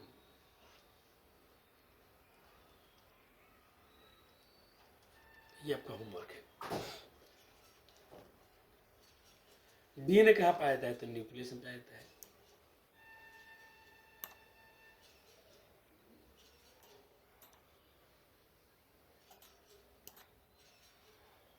प्लाज्मा झिल्ली की विशेषता क्या है? ये अर्धपराग में होते हैं। किसमें, किस संलग्न में क्लोरोफिल नहीं पाया जाता है? पाया जाता है तो क्लोरोप्लास्ट में पाया जाता है। किसको आत्मघाती थैली कहते हैं आप? तो लाइसोसोम को कहते हैं। क्यों सर? क्योंकि इसमें शक्तिशाली पाचक एंजाइम होती हैं। कोई कोशिका क्षतिग्रस्त होती है, मर जाती है, तो उसके अंग, उसके पदार्थ को ये पचा लेता है। सर कितने ऑब्जेक्टिव हैं? उम्मीद से अच्छा, उम्मीद से ज़्यादा शेयर करने की जरूरत है। निम्नलिखित में कोशिका भित्ति पाई जाती है? तो पादप में पाई जाती है। रंगहीन और सफ़ेद प्लास्टिक कहाँ होता है? तो ल्यूकोप्लास्ट में होता है। वहीं पर लिखवाया था। एक भी ऑब्जेक्टिव ये पूछेंगे ना, आपके नोट से बाहर नहीं पूछ सकते हैं। लाइसोसोम को सर्वप्रथम किसने देखा था? तो क्रिश्चियन डिवेन ने देखा था। तो ऑप्शन ये हो जाएगा।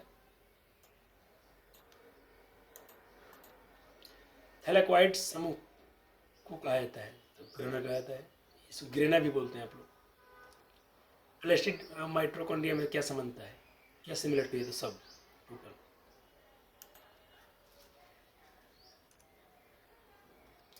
जीवन की मौलिक इकाई क्या है?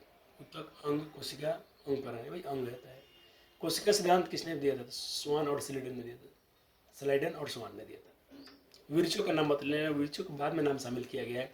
कोशिका झिल्ली करे क्या है? परिवहन करना। कोशिका अंग को कोशिका शक्ति के घर का, शक्ति घर मतलब पावर हाउस। देखो एक बार हिंदी में पूछ लिया है, इसको पावर हाउस आपको रहता है ना, शक्ति घर, ऊर्जा घर। चलिए बहुत परेशान करते हैं, ऊर्जा घर पूछे, लेकिन कितने नाम हो गए।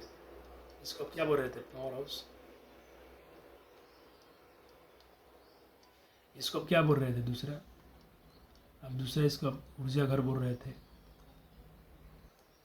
ये ऊर्जा को शक्ति घर कह दिए। अब देखेंगे क्या क्या, तो कुछ भी कहते हैं तो ये माइटोकॉन्ड्रिया को बोलेंगे।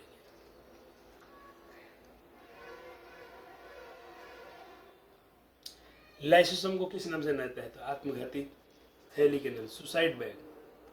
अच्छा, कभी आपसे ऐसा हो तो ये पूछ सकते हैं क्या, क्या ठिकाना है सुसाइड बैग? आप थोड़ा इंग्लिश को याद रखिएगा। पादप कोशिका में कौन अंग बड़ा होता है? तो वैक्यूल्स बहुत बड़ा होता है। क्लोरोप्लास्ट का कार्य क्या है? प्रकाश का संश्लेषण करने में। कोशिका में प्रोटीन का संश्लेषण कहाँ होता है? तो राइबोसोम होता है। जंतु ऊतक का अध्ययन करने वाले को क्या कहते हैं? तो हिस्टोलॉजी कहते हैं। जंतु कोशिका के सबसे बाहरी घेरे को क्या कहते हैं? तो जंतु कोशिका झिल्ली कहते हैं। और पादप में कोशिका भित्ति कहते हैं। पौधों में गैसों का आदान प्रदान विसरण कहलाता है। कोशिका में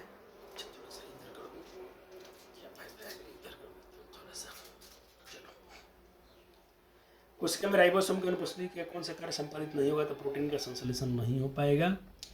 झिल्ली युक्त कोशिकांग पाए जाते हैं कहाँ पर? तो यूकैरियोटिक कोशिकांग पाए जाते हैं।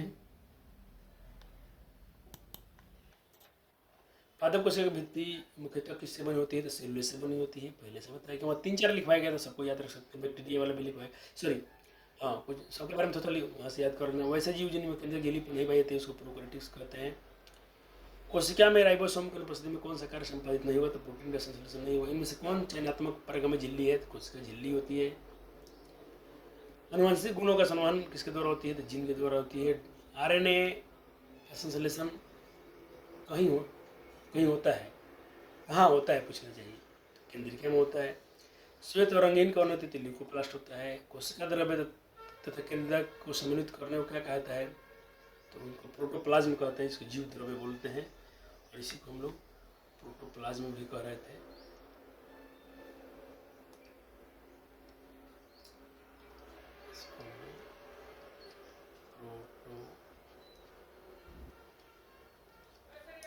इनको हम प्रोटोप्लाज्म भी कह रहे थे।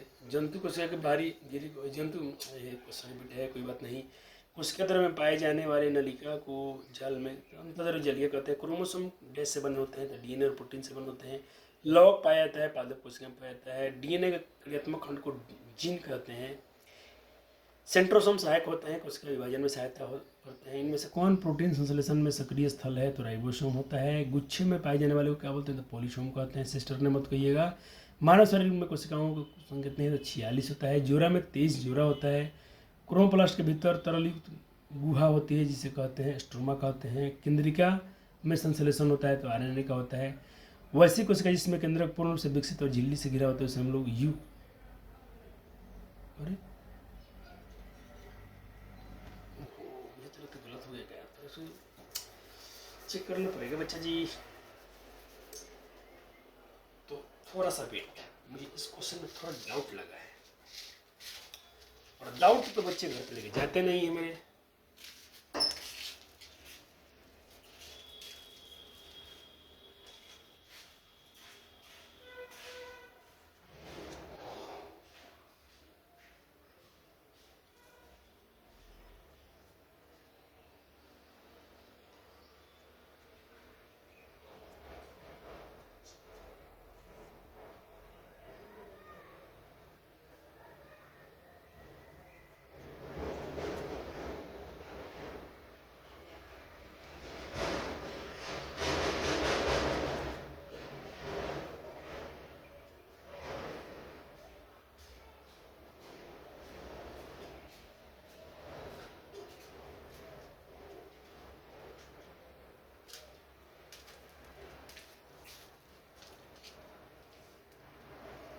थोड़ा मैं दूर करूँ अपना, मुझे डाउट लगा है कहीं हमसे ही मिस्टेक हो जाता है कभी कभी।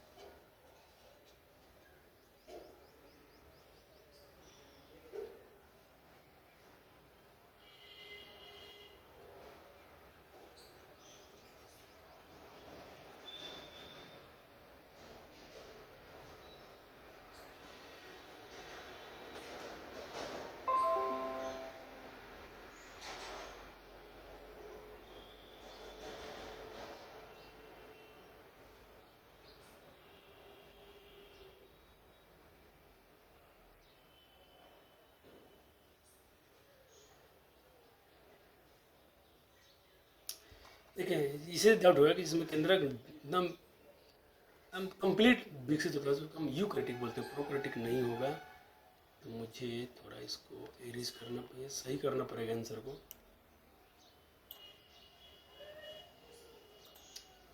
अब देखिए इसको कैसे हटाते हैं, पहले इसको हम जाएंगे लेफ्ट, राइट क्लिक करेंगे, इसको पूरा सिलेक्ट करेंगे, फिर जाएंगे यहाँ पर हाईलाइटर में, फिर यहाँ पर जाके करेंगे नो कलर, तो ये हो जाएगा नो कलर। ओहो थोड़ा सा इधर बच गया।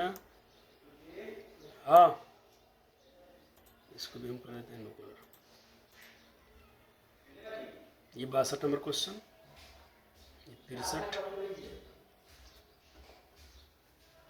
और ये आखिरी क्वेश्चन, वैसे 66 क्वेश्चन था टोटल।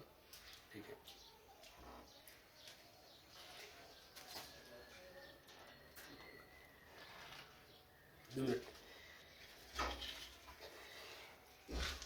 ये रहा आज का अपना आखिरी क्वेश्चन। मिलते हैं अगले लेक्चर में, तब तक के लिए बहुत वीडियो को लाइक और शेयर कीजिएगा। हर बच्चे लाइक करेंगे, जितने ऑफलाइन के छात्र हैं एक बार अपना कमेंट इसमें करिएगा, कमेंट करना है, और आखिरी काम शेयर तो अवश्य करना है। तब आपको मिल जाता है एक प्यारा सा धन्यवाद विद स्माइली। हंसते रहिए, हैप्पी। नोट्स बना के रिवीजन कीजिए। थैंक यू, धन्यवाद, और मिलकर अगले वीडियो में, तो बहुत बहुत शुक्रिया। वीडियो कैसा लगा लाइक और कमेंट शेयर करके माध्यम से बता दीजिएगा हमको कमेंट सेक्शन में जाकर कि सर लेक्चर कैसे थे, नोट्स कैसे थे, सर ये नोट्स कहाँ मिलेंगे। ओहो थोड़ा सा बताना मिल गया। अपने टेलीग्राम पर जाना है आपको, टेलीग्राम पर जाना है बच्चे को। एक सेकंड थोड़ा इसको ओपन हो जाने दीजिए, थोड़ा समय ले लेता है कभी कभी।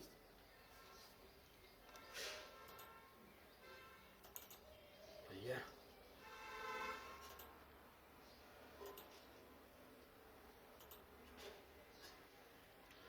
देखिए आपका ग्रुप रहा ये। मैं बताता हूँ क्या सर्च करना है टेलीग्राम पे। आपको सर्च करने होंगे, हाँ आप लिखिएगा गुरुकुल 9th। एक तो पहले मैं इसका ये कर लेता हूँ, कॉपी लिंक कर लेता हूँ, और आपको क्या सर्च करना है ये भी बता देता हूँ।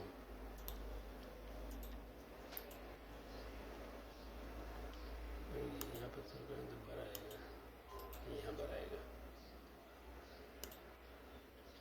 देखिए आपको सिर्फ ऐसा लिखिएगा स्मॉल अक्षर में गुरुकुल 9th चैनल आ जाएगा। ये खाली आप ये सर्च भी कर सकते हैं, ये लिंक पर जा भी सकते हैं। खाली आप सर्च में कीजिए ना गुरुकुल 9th लिखिएगा, चैनल आपका 10th वाला आ जाएगा, उसमें जुड़ जाइएगा और ये नोट्स उसमें मिल जाएगा आपको।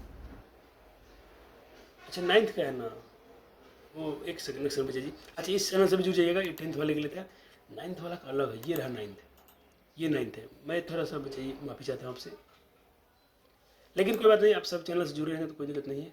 ये आपको लिखना है गुरुकुल 9th। तो मैं फिर से चलता हूँ आपके पास, और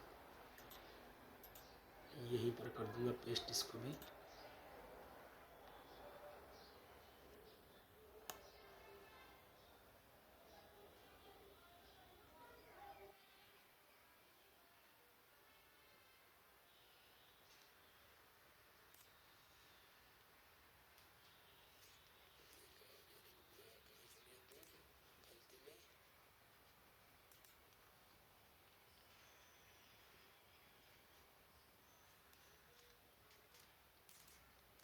आप इससे जुड़ जाइएगा ये वाला से, ठीक है। और आपको यहीं पे मिल जाएगा, मैं टेलीग्राम पर डाल भी दिया हूँ लिंक को, दोबारा डालता हूँ। देखिए आपको लिखना है कैपिटल GURU डबल एल लिखना है, गुरुकुल 9th लिखना है। ऐसे लिखेंगे तो 9th वाला में चल जाएंगे। तो मैं मेंशन करता हूँ, एक 9th वाला है, देखिए ये आपका 9th बच्चे के लिए है, ये 9th वाले के लिए है, और ये 10th वाले के लिए है, ठीक है। Thank you. अभी आपके सामने जस्ट इसको मैं शेयर कर देता हूँ, जो भी क्लास चला है इसका PDF file export with PDF form export करेंगे।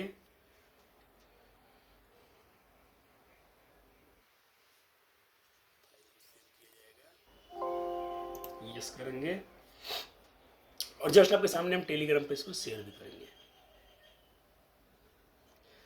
थोड़ा समय लेगा, 20-40 सेकंड तक लेता है PDF को सेव करने में। तो सर के ये डिजिटल बोर्ड तो नहीं है अपने पास, लैपटॉप है। कैसा लगा लेक्चर आपको जरूर मेंशन करना है कमेंट बॉक्स में जाकर, और शेयर तो दबा करना है। मैं देखूंगा 20-30 बच्चे हैं अपने क्लास में, उतने लाइक तो होने ही चाहिए मिनिमम।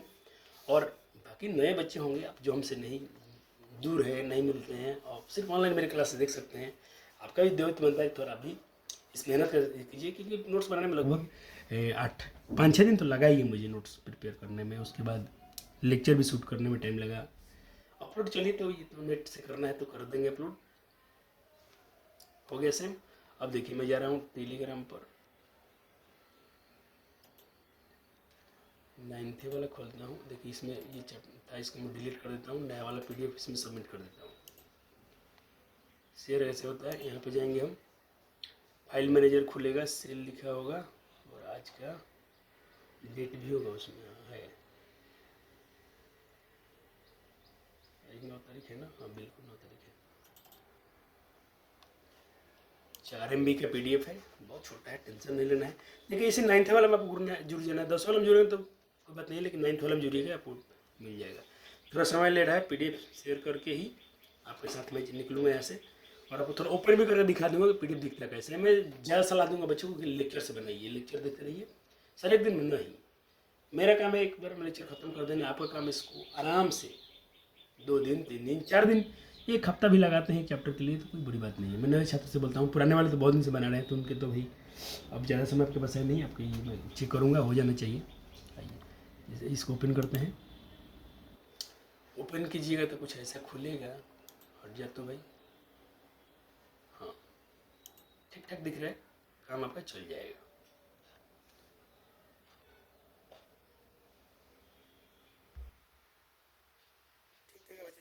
हो जाएगा आराम से। चलिए बहुत बहुत धन्यवाद, मिल जाते हैं आपसे हम। अच्छा ये कहीं कहीं पर नहीं हो जाता है, हाँ यहाँ पर जिधर भी यहाँ आ गया, हम कहाँ पर किए थे कहीं पर आ गया कहीं पर, इसीलिए लेक्चर से बनाइए तो ज़्यादा बेहतर होता है। ये यहाँ पर आ गया, यहाँ लिखे थे, कोई बात नहीं, थोड़ा सा इधर उधर हो जाता है PDF जब सेव होता है, तो कोई टेंशन की बात नहीं है। थैंक यू, धन्यवाद, मिल जाता है आपसे अगली वीडियो में, तब तक के लिए बहुत बहुत शुक्रिया, थैंक यू।